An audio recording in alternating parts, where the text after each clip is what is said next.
All right, Ryan Hurst, welcome to the show. Thank you, sir. Thank you. You are the head coach at GMB Fitness. GMB is short for Gold Medal Bodies. And it's a place where you guys use body movement exercises, gymnastic movements to help people get strong, regular people who've never done a handstand in their life before. You can help them get there if that's what their goal is. And if people have read the website, you've done a series of articles about gymnastic rings on artofmanliness.com a couple of years ago, how to get started with that. And so today I'd like to delve deeper into your philosophy of fitness. But before we do, let's talk about your background, because I think it'll explain where you're coming from with GMB. As a kid, you were a gymnast. How young were you when you got started, and how serious did you get with that stuff? Absolutely. Yeah. So lots to talk about. I got started with gymnastics very young age. I would say, how old was I? Like third or fourth grade. If you're in the United States, so I guess, I don't know, third or fourth grade, how old is that? Like 10, maybe 10 years 9, old? 10, yeah. Yeah, about 10 years old. Very serious into it. I ended up on the competition team, competed until I was 18 years old. And I actually was thinking about going to college for gymnastics. I ended up, though, getting into martial art as well. So when I was, and I apologize, I don't remember the exact age, but let's say I don't know how it is in the United States now, but like at the end of junior high, the beginning of high school, I started doing martial art. But I continued with my gymnastics. So basically, I was just doing gymnastics and then I would immediately go to my martial art. Really into that, but with gymnastics, that was my main thing. And again, pretty much every weekend it was gymnastics and Boy Scouts, camping, that sort of thing. So growing up, not a whole lot of studying, to be honest. It was mainly my gymnastics and my martial art. So yeah. And with the gymnastics, so you mentioned martial art. Which martial art did you do in middle school, high school? I actually started out in aikido. Also did a little bit of judo at the time when I was doing that, but it was mainly just aikido. Yeah. And like most kids, like a lot of kids take a karate class, a Brazilian jiu-jitsu class a few times for a couple of years. Mm-hmm. And that's it. That's the extent of their martial art. You decided to actually move to Japan. Yeah. And that's where you live today. Move to Japan to continue your study of martial art. Why? What was going on there? Yeah. So I'm actually not the kind of person who kind of just like dips their toe into anything. I kind of go like full in and just jump in the deep end. And so when I went to university in the United States, went to college in the United States for like a couple of years. And during that time, I just continued with my martial art and really got into it. And my martial art instructor was like, hey, if you really want to take this to the next level, you should think about Japan. And so a very fortunate thing is that they started offering Japanese classes at my college. But the college I was at, though, didn't offer an exchange student program. So what I did was I ended up finding an exchange program through a different university that I could do. And I ended up going to Japan. And in the beginning, it was just kind of as an exchange program, but that was the excuse. But really what I wanted to do is to study my martial art. And so I came over to Japan, and I started doing kendo. And so kendo, where I was really well known in terms of the instructor there is phenomenal. And, he worked with the police as well as the Japan Self-Defense Force teaching kendo. And I just ended up doing that every single day. My instructor took a liking to me. I ended up doing what's called a uchideshi, which is where you actually move in with your instructor, live with them. I ended up staying. And so 6-month, exchange program turned into year plus, and now 26 years now here in Japan. But I was doing kendo and judo at the same time. So I got to train with the police and the self-defense force where I was in university up north. And thanks to that, when I moved down to Osaka, I continued to train with the Osaka police here. And that was my thing. And so I did judo. That was it. And I ended up working at a martial art complex within a shrine. And so I worked there for 8 years as the interpreter and translator. And, thanks to the fact that I was working at a martial art complex and working with all these other instructors, I ended up continuing my study of aikido, but I actually did Daitoryu Aikido Jiu-Jitsu at the time, Shorinji Kempo, Judo, Kendo, Iaido, and for 8 years. And so during that time, I had some really good opportunities to learn from some fabulous instructors. And that's all I did really, was just continue to study my martial art, or I should say martial arts. And yeah, that's about it. So again, yeah, pretty deep into it.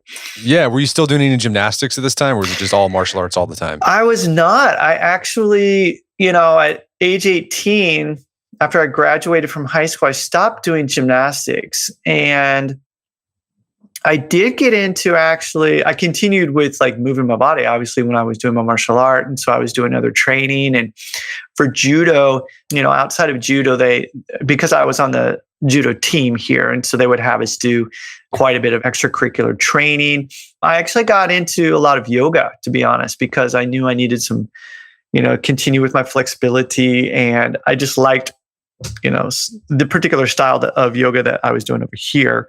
It was applicable to the martial art I was doing. I continued with that and ended up getting certified in yoga. And then I also, got into some other fitness programs, if you will. And I ended up being involved with a fitness organization and worked my way up to becoming the program director of that particular fitness organization. So while I was at the martial arts complex, I was also doing that with this fitness organization. And I actually ended up, after 8 years, I quit the martial art complex and ended up going out on my own, just, teaching that particular fitness organization. I would travel around the world certifying people in that particular fitness organization. So yes, so at the same time I was doing my martial art, I was also really deep into my study of fitness and different kinds of fitness, and making sure that, basically I had an education in that as well.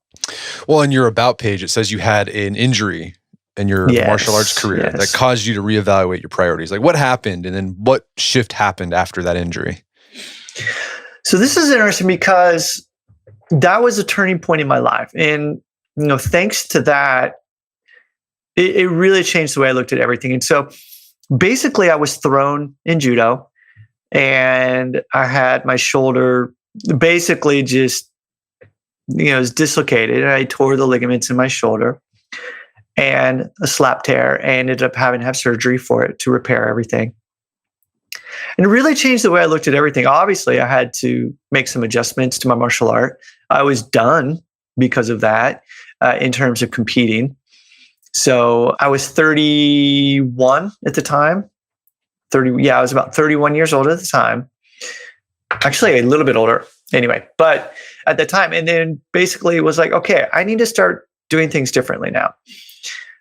And, after my rehabilitation and me getting back into stuff and looking at what I needed to do in order to make some changes so that I could continue to at least continue training in this martial art and the multiple martial arts I was doing at the time, it was great because the fitness organization I was actually with, one of my closest friends, Jarlo Ilano, is also in this fitness organization. And I was actually overseas helping to assist to teach a particular seminar.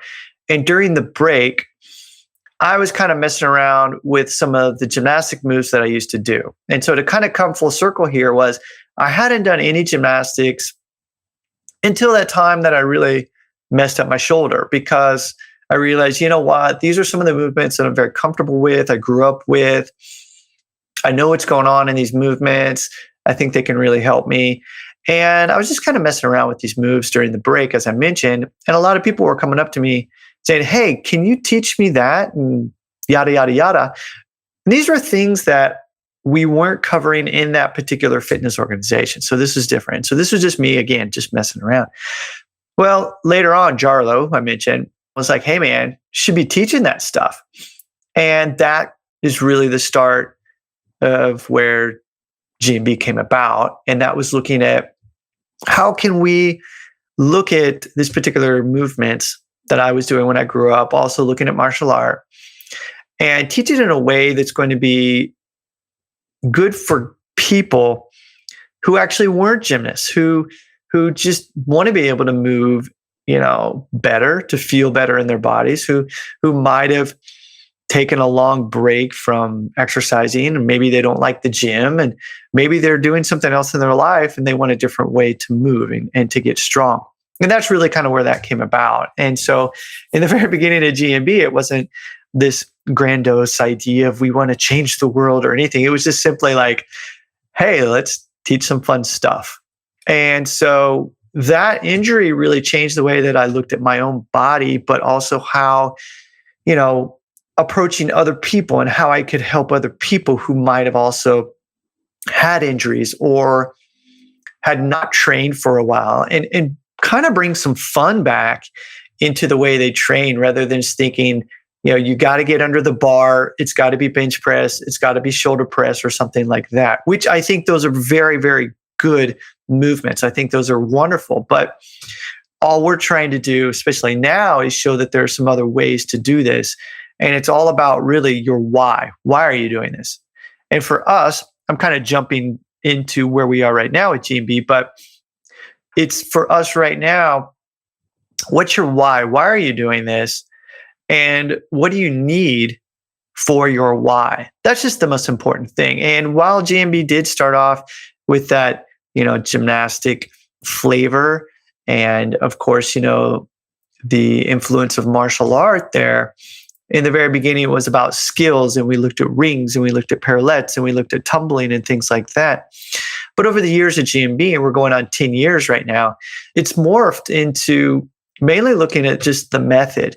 And so, yes, we do use skills. We do use things like locomotion, where we're, rolling around on the ground and doing these funky animal type movements, and some other strength movements, looking at also handstands. But the thing is it's beyond the skills. It's looking at, okay, what I said earlier, how can I help you for what you need in your life? That's all that matters. And so how can you be a better person for the people that depend on you? And doing it in a way that you're going to be able to really, really put the ego aside and say, what's good for me and what is good enough? And I think this is something that people can get kind of caught up in the fact that people think that they need to be perfect or something in terms of skill work. But really, what is good enough for you to be able to continue to do the things in your life that you want to do? Focus more on that rather than chasing skills, or thinking that you need to look a particular way, or thinking that you need to be able to nail a particular skill. Well, let's unpack some of this stuff you've been talking about, because you're kind of hitting on the philosophy of GMB, the big picture, this idea of being able to do the things you want to do and be useful in the world around you. Like, one of the goals that you have there at GMB is helping people develop their physical autonomy. Yes. So let's break that down. Like, for you, what components, like what goes into helping people increase their physical autonomy? Like, what does a physical autonomy look like? Yeah, so it's interesting. A lot of people, we say that and people are kind of like, okay, so what does that mean? And so, if we really kind of look at it in this way, let's ask or think about it this way. I wish I could do X. And really, this comes back to feeling a certain way. So how do you want to feel in your body? A lot of people don't actually really think about that. They think about, oh, I wish I looked this way. I wish or something they could do that, okay? And that's great. What I want to do, though, is really take a look at, okay, what do we need to do in order to help you to move towards that? And the physical autonomy, to me, is simply being able to do the things comfortably, without fear and without pain, and continue to do those things. Whether that be a particular sport that you're doing, whether it be being able to go rucking, hiking, that's one of my most favorite things, and I do that a lot. I want to be able to hike long distances under load comfortably. It doesn't mean that the trek itself is not going to be tough, but what I mean is, like, I want to know that I have not just the capability to do something, but the ability to do something. And that's what we're after. And so physical autonomy is going to be different for everyone. Maybe it's just a matter of being able to squat down and play with your dog, play with your kids, be a jungle gym for your kids. That's great. A lot of people really don't think about that. And so physical autonomy to us is looking at your strength.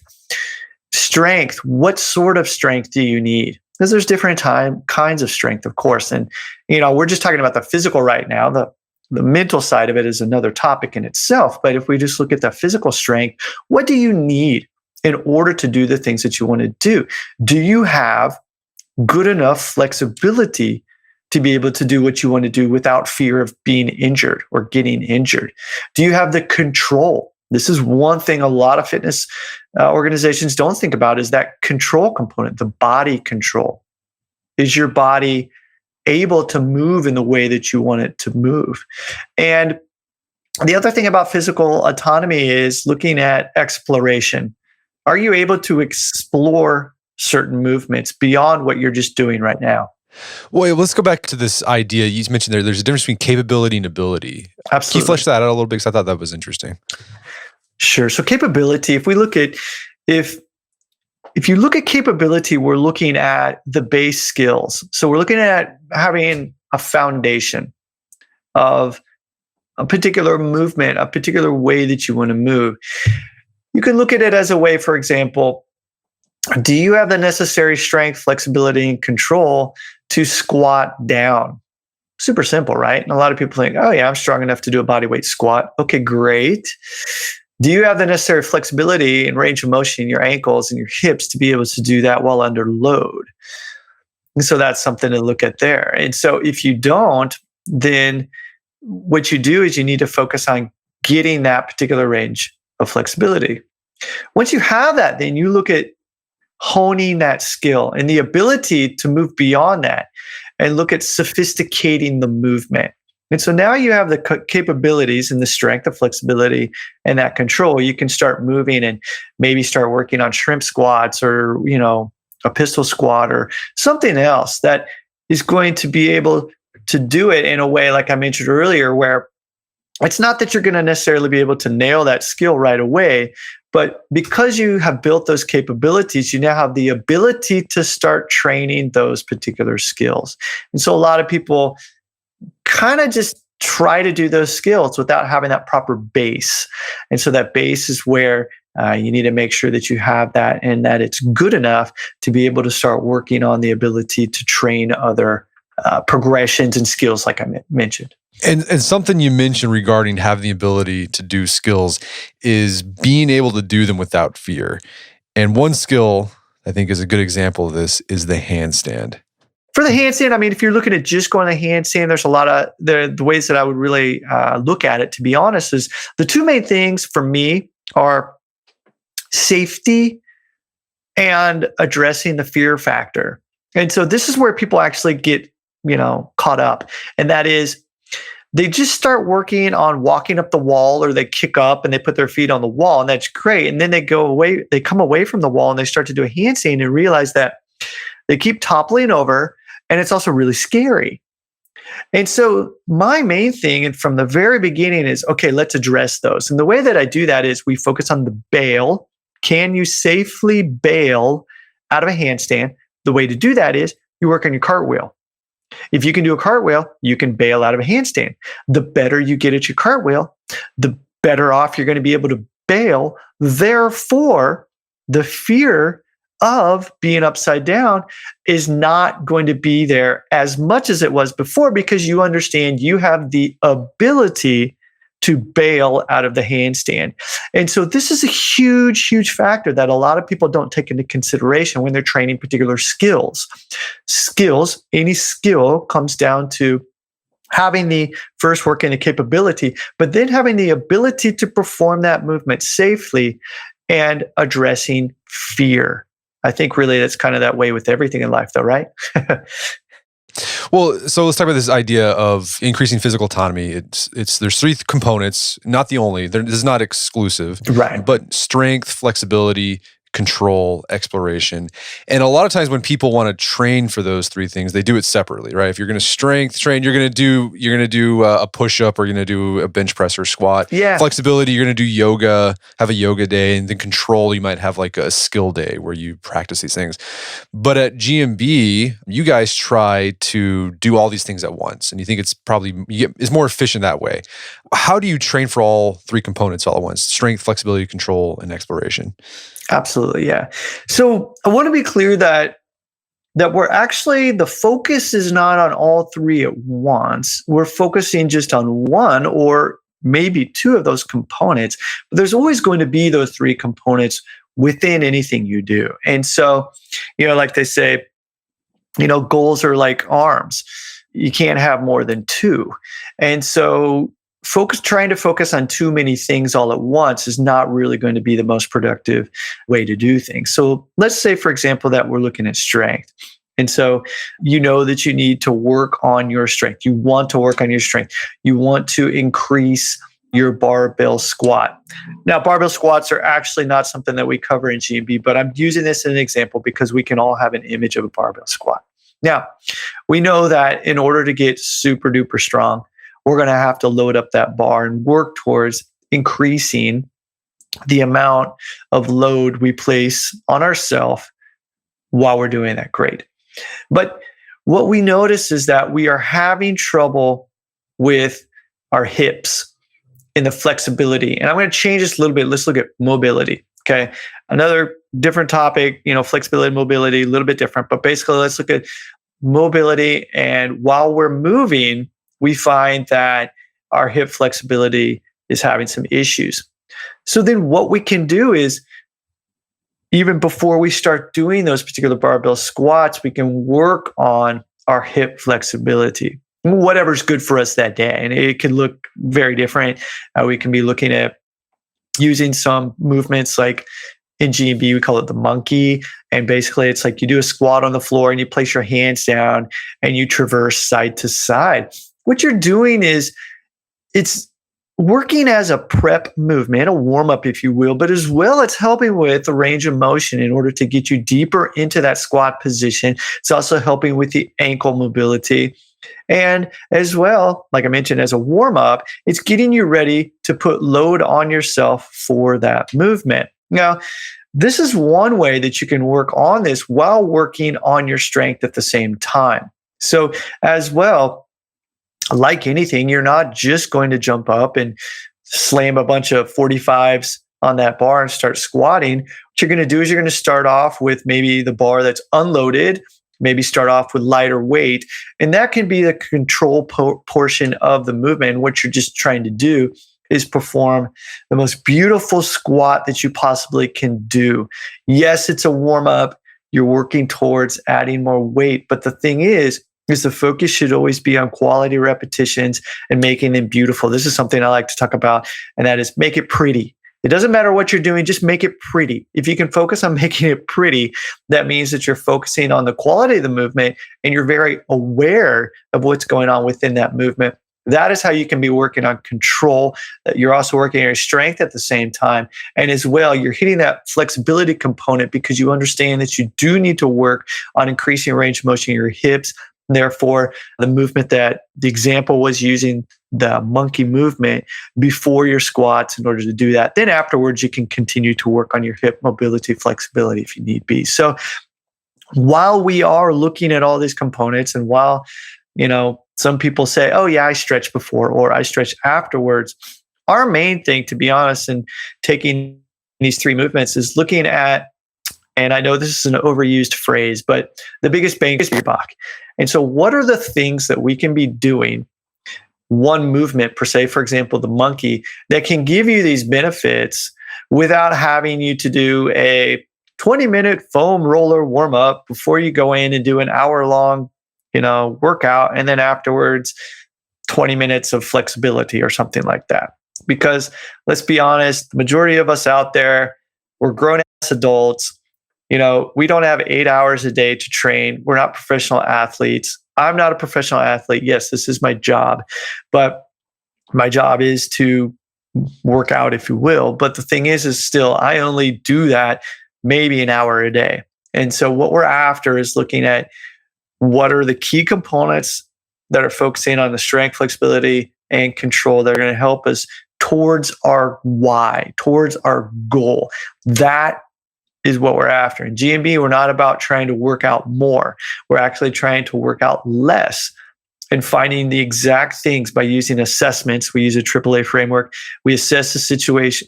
We address our issues, and then we apply the necessary protocol that's going to help us to move towards our goals faster and more efficiently so that we can move away from doing all this exercise and do the stuff that we really want to be doing in our lives, like paddleboarding, hiking, playing with our kids, or whatever it is out there. So kind of a long answer there, but hopefully that was an example of that, for strength, flexibility, and control. Wait, so that was an example of using GMB as it sounds kind of like a supplement to maybe you're a barbell guy. Absolutely. Right? So you're going to use that. That's kind of how we look at it. Yeah. It's a supplement, to be perfectly honest. It can be a complete standalone. It is a curriculum. We have a curriculum that you can follow and work through. Thing is, though, it can be used as a supplement. And like I mentioned there, that's just one example of how you can look at just the flexibility component and apply that within a particular workout protocol that you're currently doing. But again, the goal for us really is, how can we help you for whatever it is you're doing? That's the main thing. I'm not a guru, and we're not gurus. We want you to be your own guru. You're a grown-up. You don't need somebody to tell you what's important or what you should want. What you should do is figure out exactly what's good for you.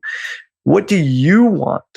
Okay, great. Once you have assessed that and know what you need and what you want, then you can start addressing those issues. And that's where you can look at, okay, do I need more strength? Do I need more flexibility? Do I need more control? Okay, if this, therefore, let's take a look at this. And that's really how we like to look at things. Again, we want to help you with your why and just really enjoy your life more. That's all it's about. Well, let's you give us an example of, okay, say your why is you want to do better at your barbell squat. Yeah. But let's say there's someone who they don't have a fitness practice, right? They're coming to they just want to use body movements, body weight exercises, maybe some gymnastic movements to cover all three components. What would that look like for that person? Yeah. If I could take a person and just from the start and they come to me and they're like, hey, Ryan, listen, I just want to feel better. I just want to be able to get a little stronger, improve my flexibility and just move better. I'm like, cool, I got that covered. And I would start off with our Elements program. And our Elements program is basically, you're going to be using 4 movements: the bear, the frogger, the monkey, and the crab. And people are going to look at that and they're going to those are super easy, right? Well, yeah, they look easy, but it's one of those things, as I mentioned earlier, when you're bringing awareness to what you're doing, when you're able to try and focus on making these movements pretty, making them beautiful, what's going to happen is I ask people to slow down. And this is really, really where you start to learn that you might not have that strength that you thought you had while in motion. Being under the bar, doing bench press is a lot different than moving around and doing these particular movements or any sort of movement in motion. Same with flexibility. By slowing things down, you're more aware of what's going on and you notice that you might need more flexibility in this particular area. And so Elements is looking at this and really trying to help you to build up that foundation so you have the capabilities to start working on other skills. For example, moving beyond, start looking at shrimp squats, single leg squats, start looking at single arm push-up type movements, looking at, for example, bar work, ring work, pulling exercises and moving beyond, maybe going upside down, doing handstands. And the thing is, again, it's not jumping up and just trying those skills. It's really building that base and looking at, do you have the strength, flexibility, and control in your body while in motion? And that's a whole other ballgame right there compared to gym training, if you will. Well, okay, talk about those 4 movements again. So you mentioned bear, crab. Can you what do those look like for those who aren't familiar? Yeah, absolutely. So the easiest way I can maybe describe the bear would be if people have seen the downward facing dog in yoga. So basically what it is you're on your hands and knees and you have your hands and your feet on the ground. You just push your butt up into the air so it looks like it's an A. And an A position. Then from that position, you just start walking. So, one hand forward, 1 foot forward, one hand forward, 1 foot forward. You're just walking around. Again, super easy in terms of how it looks. But once you start bringing that awareness, you start seeing stuff. And we don't stop there, of course. start working on sophisticating the movement. The method of this is not just to do more bear, okay? The thing is that, okay, you do it in a way to bring awareness in order to get stronger, in order to improve flexibility, in order to improve that control so that we can then sophisticate the movement, start working towards progressions of that bear, working towards doing that motion, doing that particular movement with what looks like push-ups. The other movement is the monkey. The monkey is where you're in a squat position. You have your hands out in front of you. You place your hands then to the side, and then you pull your legs over. So you're traversing left and right, and you're going in and out of this squat by loading the arms, and your arms are supporting yourself as you move your hips over. And so that's a monkey. That also, you start moving in and working towards things, eventually getting towards the cartwheel, which is a natural progression for that particular movement. The next movement would be the Frogger. This is kind of a throwback, kind of aged myself. But if you remember that video game called Frogger and the little froggy jumping from the log to the log, what you do is similar to the monkey, but in the squat position, your hands out are in front and you front load. And so rather than going side to side, you're traversing forward and backward and loading the arms, pulling the hips and the feet forward. This is the basic Frogger, moving towards being able to place more balance onto your arms, working on things, gradually moving into the handstand. The last movement would be the crab movement. And basically, this is where you're sitting on the ground with your hands behind you, your feet in front of you, shoulder width apart, and you simply pull your hips up off of the ground and you walk around. So it's the exact opposite of the bear. And so rather than being face down, now you're face up. So from here, walking around, there's some other movements, you're working on that. And what we do is we combine all of these movements, looking at transitions. So it's not just, again, about doing that particular movement. It's eventually about taking these movements, putting them into combinations of movements. This is very important. You're training that control on a higher level, sophisticating the movement. And it's a whole lot of fun, by the way. So this is also another component. And so moving in and out of these movements with control is going to be a direct carryover for the other stuff that you're doing in your life. A great example, Brazilian jiu-jitsu. So that's kind of like my thing now. I've been doing that for quite a while now, purple belt in that. And so these are a direct, correlation to a lot of things. You can look at it as solo grappling, if you will. Well, I know from experience, the frog and the monkey, if you are super tight in your hips, oh yeah, you're going to feel that. It's super, it's unpleasant at first because it looks easy, but then you get down there and do it and you're like, oh, that does not feel good. I haven't moved those muscles in a long time. And that's a good point that you just said. You haven't moved those muscles in a long time. We do other exercise, if you will, but there's certain things that we haven't addressed. And so just simply by doing the frog or simply by doing the monkey, a lot of stuff can come out of that in a good way to bring awareness and let you know, oh, this is something I do need to pay attention to, because I don't want to see people getting injured doing certain activities that they should be able to do naturally. And so unfortunately, the way things are in the world, we see a lot of this. Sitting a lot, not being as active as we were, growing up. Families, jobs, we get busy. So what are some things that we can do that are going to help us? We can do it in a way that's going to be productive, not just for the other things we want in our life, but also if you want to be able to train better, barbell squats or whatever it is. That's really what we're looking at. Well, let's talk about, you mentioned, people sit at their desk all day. They're super stiff. They go from their desk at the office. Well, I guess now a lot of people are desk in their home office to, to the sofa. For those people who are just super incredibly stiff, what's a good movement progression to help them loosen up? What of those four elemental things that you mentioned, what do you think are some, are all of them good? And besides those, are there any additional movements you think people can do to get some, more bang for their buck? Yeah, absolutely. Again, those four movements are great. To be honest, though, if you are sitting down a lot, then, and by the way, I don't think that's bad because we do need to work. I'm not saying that, sitting down is going to kill you and you're a bad person for doing that. No. We got to work. This is just the way it is. But, just stand up and walk around a bit. I think really keep it simple.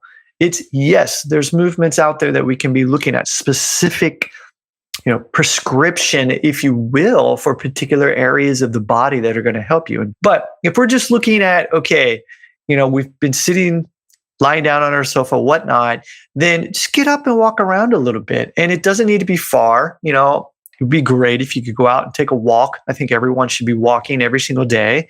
But the thing is, it can just be a matter of standing up and just, stretching towards the ceiling, just like my dog my dog unfortunately died a couple of weeks ago, but she would do that where she would just stretch. So just think of it that way. We know what we need to be doing. And this is what's interesting is we get caught up in thinking that, well, I don't know what to do, so I'm not going to do it. Yeah, you know what to do. Just stand up and kind of stretch your body around, walk around and, put your arms out to the side. So just little things like that. I think if you just start with that, that's going to be a great thing to do. So it's easy. It's not as hard as people think that it's harder than it needs to be. Yeah, right? Exactly. Yeah. Just keep it simple. As I get older, I'm 48 years old right now. This is kind of what I'm trying to do with all of my life is how simple can I make this? And I don't want to hack anything. I'm not talking about hacks. Okay. What I'm just saying is, how can I make it so that I'm actually going to do this thing? And then when I do the thing, I do the thing. And so that's what I'm after. Example would be if you're learning a language, okay? Learning a language can just look so intimidating because there's so much you need to learn. Okay, well, great. Let's not look at everything. Let's just look at something that you can focus on right now and something that you can do every single day, just a little bit, that is going to keep you engaged, that you're going to be looking forward to, and that that you're going to do.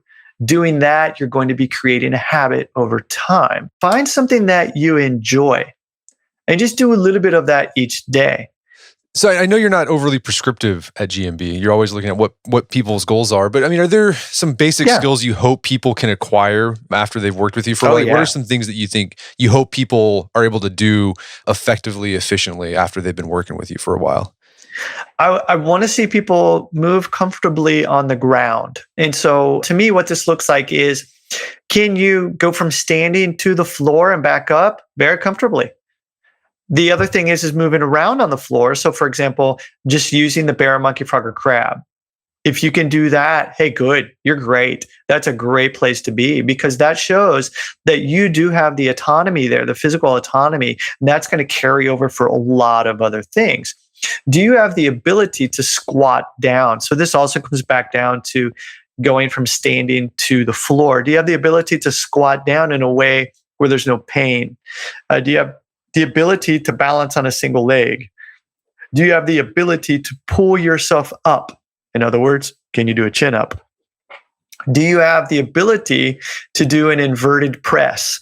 And so think about that bear movement that we had, but think about doing that sort of like a handstand push-up, but you're not completely inverted. Your feet are on the ground. And so it's carryover for overhead pressing, being able to carry loads, but basically, bending your arms and doing these inverted presses. As well, do you have the ability to twist your body in motion, in comfort, with comfort? Twisting is also something that, unfortunately, a lot of fitness places out there don't address. But think about how many times during the day you have to twist to put your seatbelt on, or you twist to pick something up. Having the ability to control your body in motion while twisting is huge. And so a movement that I like to use for this is we have, for example, the swipe that we have, but also just looking at some basic mobility and flexibility movements that we have. But yeah, it just really comes down to getting from standing to the floor back up, moving around on the floor by using the bear, monkey, frog, or crab, being able to perform the Spider-Man, which is like a push-up in motion, being able to do a chin-up, being able to do inverted press, single leg balance, as well as a single leg squat, if you could, would be fabulous. Basically, that's just a lunge. So those, I think, are the basic requirements, if you will. I don't want to say requirements, but that is something that I would love to see everyone be able to do, because from there you can sophisticate, and that is where the real magic starts to happen. Pretty much do anything. And then like, how long does how often are people doing this? Like, I'm not going to call it a work. I mean, is it a workout? Like, how often are people doing this? We don't say workout. Yeah. Sorry to interrupt you. Yes. I like to say session. And so this is the difference here. And so this is huge. This is really what separates us from the places out there. Most people, let me quickly touch on this, and maybe this will help. So we have what's called the 5 Ps. And this is how we do our workouts, our sessions. Okay. We start off with the prep. The prep is the warm up. We're looking at what we're doing, what we're going to be doing in that workout, in that session that day. And then we reverse engineer it and say, okay, these are the prep, the joint mobility movements that we need in order to make sure that we're good and ready to start practicing, which is the next portion of the session, practicing our skill. So let's come back to the handstand. And so let's say that today our session is going to be focusing on a handstand. Great. Okay. So we're going to be prepping by using wrist prep. We're looking at prepping the shoulders, prepping the lower back, for example. Okay. The prep can be actually very quick. It's not like 20 minutes or 30 minutes. It can be like 5 minutes. We're in there, boom, boom, boom. Great. I want to get you to the practice section of the session as quickly as possible, making sure that you're good and ready to do it though. The practice session is where we're going to live. This is the majority of our time. So we do not focus on repetitions in GMB. We focus on time. It's all time based. So for example, the wrist prep, we set the timer that we have for 1 minute. During that time, you do as many quality repetitions as you can for that particular wrist prep. When we're looking at practice, let's say that we have 15-minute block. During that 15-minute block, you're going to work on that handstand. You're going to perform a single attempt, whatever level that is. You might only be walking up the wall. You do one of those, you come off the wall, you take a short break, make sure you're good and ready. Then you try to do another attempt. It could be that you're only focusing on your cartwheel, the bail portion of it. You do a cartwheel, you step back and you say, okay, how did that feel? What do I need to do for my next repetition, my next attempt, in order to make sure that I can get this skill? During practice, you always want to focus on performing your skills at the highest level possible. And you want to do that when you're fresh. So that's why this doesn't come later on in the session. Again, 15 minutes, let's say that you have that. So you're working and you might be able to do a handstand. So you do a handstand, you hold that handstand, you'll come out of it, walk away, shake things out. When you're good and ready, you do another attempt. After that, we might have play in that session. Play could be where, in terms of a handstand, let's say you're working on that full handstand. You have a full handstand, you can hold it for like 3 seconds. That's your highest level that you can do. Play could be going to the wall and going up against the wall and then doing different shapes. So you're, moving your legs in different ways and you're just kind of messing around. We are exploring. This is where a lot of people, miss out, I think, because we need more exploration in our life. We need more play, but play needs to happen at a lower level. You do not play, you do not explore at the highest possible level that you can do. And so again, exploration is where you're taking a movement you're comfortable with and just messing around and looking for other options. The next portion of our session is push. This is typically where the majority of everyone lives. This is a workout. The reason it's called push is this is literally where I want you to push yourself. This is where you look at using movements that are going to help build strength, also further improve control and flexibility, but mainly looking at strength in order to make that skill better for your next session. So you're looking at a movement that's going to be quite a few regressions from your highest level of the skill. So let's say, for example, working on the handstand, you can do a full handstand. You mess around on the wall when doing these leg shapes or whatever you're doing during play.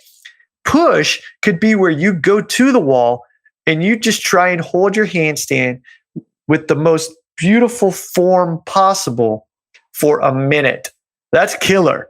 I mean, that's really tough to do. Making sure you have scapular elevation, making sure that your index finger's facing forward, elbow pit's facing in. Again, scapular elevation, core compression, make sure your legs are straight, toes are pointed. So you have all these points in there that you're hitting. So that's the push component of that. We finish off then with ponder. Ponder's the last P. That's where you take a step back and you say, okay, what went well in that session? Cool, this. Then you think about, okay, what is the main thing I need to focus on for my next session? And then you focus on that. So again, when you're working on your session, we look at these 5 Ps and we go through that. We focus on practicing skills, the highest level possible.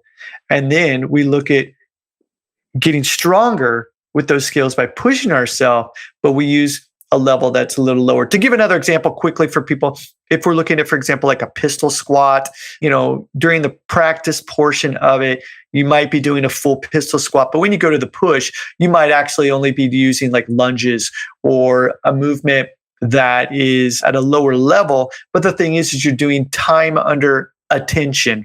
We like to say time under attention compared to time under tension, because when you're performing these movements, when you're pushing yourself, you're still focusing on high quality form, even though you're performing these movements at a lower level, but you're doing it for time.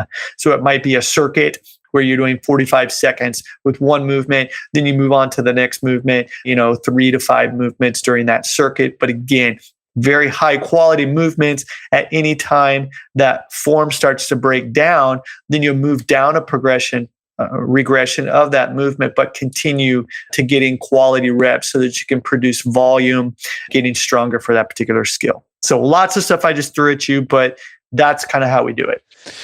Well, Ryan, this has been a great conversation. Where can people go to learn more about your work in GMB? Yeah, very simple. GMB.io.